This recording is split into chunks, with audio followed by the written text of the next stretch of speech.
Hello, ഞാൻ ഹാദിയ. ഞാൻ അമിത. ഞങ്ങൾ കോട്ടയം മെഡിക്കൽ കോളേജിലെ സെക്കൻഡ് ഇയർ സ്റ്റുഡൻസാണ്. ഇപ്പം ഞങ്ങൾ ജസ്റ്റ് ബ്രില്യനിലെ ക്യാമ്പസ് ഒന്ന് വിസിറ്റ് ചെയ്യാൻ വന്നതാണ്. അപ്പോൾ എല്ലാവരും മോഡൽ എക്സാം ഒക്കെ എഴുതുന്ന ടൈമാണ്. ഇനി ഒരു 10 days ഒക്കെ ഉള്ളൂ നമ്മുടെ നീറ്റിന്.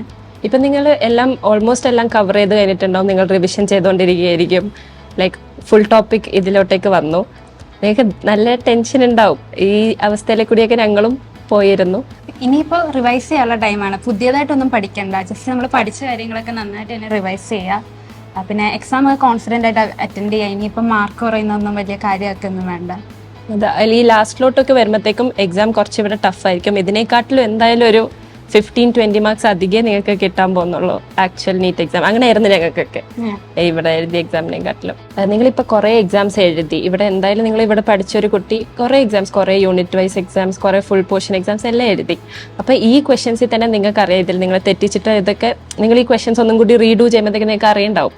അപ്പോൾ ആ ക്വസ്റ്റ്യൻസ് തന്നെ അതിൽ തെറ്റിയിട്ടുണ്ടായിരുന്നോ, അല്ലെങ്കിൽ ഈ ബ്രില്യൻറ്റിലെ പേപ്പേഴ്സ് തന്നെ അതിനെ നോക്കിയാൽ മതി. കാരണം ശരിക്കും നമ്മൾ നീറ്റിൽ എക്സാം എഴുതുമ്പം നമുക്ക് ബ്രില്യൻറ്റിൻ്റെ ഒരു എക്സാം എഴുതുന്ന അതേ ഒരു എഫക്റ്റ് ഉണ്ടാവത്തുള്ളൂ. വലിയ പ്രത്യേകിച്ച് ടെൻഷനൊന്നും ഉണ്ടാവില്ല. കാരണം ഇവിടെ നമ്മൾ ഡെയിലി ഇപ്പോൾ എക്സാം എഴുതി വരുമ്പോഴത്തേക്കും ലൈക്ക് അങ്ങോട്ടെത്തുമ്പം സാധാ ഒരു ബ്രില്യൻറ്റിൻ്റെ എക്സാം എഴുതുന്ന ഒരു ഫീലേ ഉണ്ടാവുള്ളൂ. ഇവിടത്തെക്കാളൊക്കെ ഒത്തിരി ഈസി ആയിരിക്കും ഒറിജിനൽ നീറ്റ് എന്ന് പറയുന്നത്. പിന്നെ ടൈം മാനേജ് ചെയ്യാൻ നന്നായിട്ട് നോക്കുക. കാരണം അതാണ് ഏറ്റവും ഇമ്പോർട്ടൻറ്റ്. കാരണം നമ്മൾ എത്രത്തോളം ഒത്തിരി പഠിച്ചു എന്നുള്ളതല്ല, നമ്മൾ ആ ഒരു 3 hour നമ്മൾ പഠിച്ചതെല്ലാം അപ്ലൈ ചെയ്യണം. സോ നന്നായിട്ട് ടൈം മാനേജ് ചെയ്യുക. അവിടെ ലൈക്ക് പല സോഴ്സിൽ നിന്ന് നമ്മൾ പലതും കേൾക്കും. ഈ ഒരു 10 days അയക്കുമ്പോൾ അപ്പോൾ നമ്മൾ എല്ലാം കേട്ട് നമ്മൾ കൺഫ്യൂസ്ഡ് ആവുന്ന, നമ്മൾ ടെൻഷൻ കൂടാൻ നല്ല ചാൻസ് ഉണ്ട്. അതൊന്നും വേണ്ട. ഇപ്പം ലൈക്ക് വേറെ ഫ്രണ്ട്സിൻ്റെ അടുത്ത് സംസാരിക്കുമ്പം പോലും നിങ്ങൾക്ക് ചിലപ്പം അവരെന്തെങ്കിലും ആൻസർ പറയുമ്പോഴൊക്കെ ഒരു ടെൻഷൻ വരാൻ സാധ്യതയുണ്ട്. പക്ഷെ അത് കാര്യമാക്കണ്ട. നിങ്ങൾ എന്തായാലും പഠിച്ചിട്ടുണ്ട്. ഇത്രയും കാലം ഇവിടെ നിന്നൊരു കുട്ടി എന്തായാലും പഠിച്ചിട്ടുണ്ട്.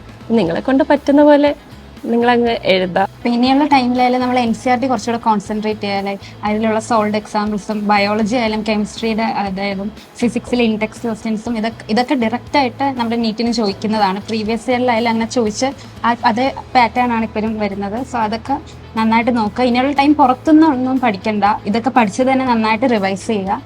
പിന്നെ ഇനി നോക്കേണ്ട കാര്യം നിങ്ങൾ ഹെൽത്ത് വൈസും കറക്റ്റ് ആക്കുക. അതായത് ഈ 2 to 5 ആയിട്ടുള്ള ഈ 2 to 5 സമയം എന്തായാലും നിങ്ങൾ പ്രൊഡക്റ്റീവായിട്ട് നിൽക്കുക.